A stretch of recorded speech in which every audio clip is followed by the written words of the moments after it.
My daddy was elected mayor twice, and I used to walk down the streets holding his hand. Everybody stopped and pet me on the head and said, "How you doing, little mayor?" Yeah, I had a wonderful daddy. And when I was about 14, he said, "Son, look, you come from a long line of chronic alcoholics. I'm an alcoholic just waiting for the first drink, and I refuse to take it." He said, "If you do, you'll get away with it for a while, but it'll destroy your life and probably kill you." And he said, "I want you to remember that."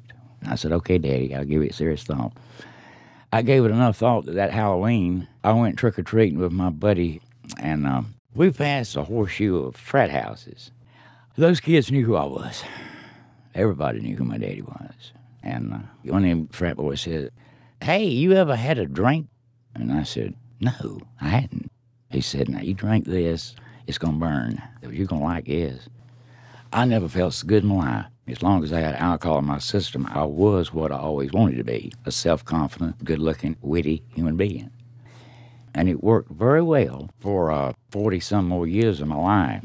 Must take a lot of self-discipline to turn around. Well, it took more than that. I had just been released for my 28th treatment for alcoholism. The doctor told me when I left that I'll give you 2 weeks and I'll read your name in the obituaries.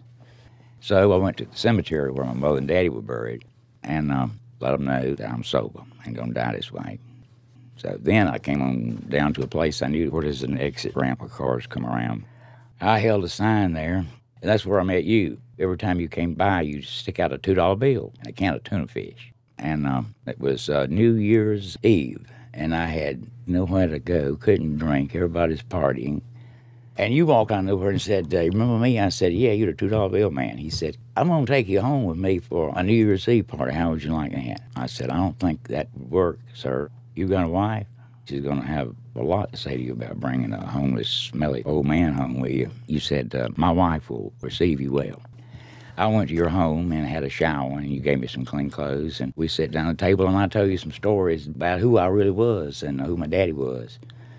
There was a lot more to me than you might imagine.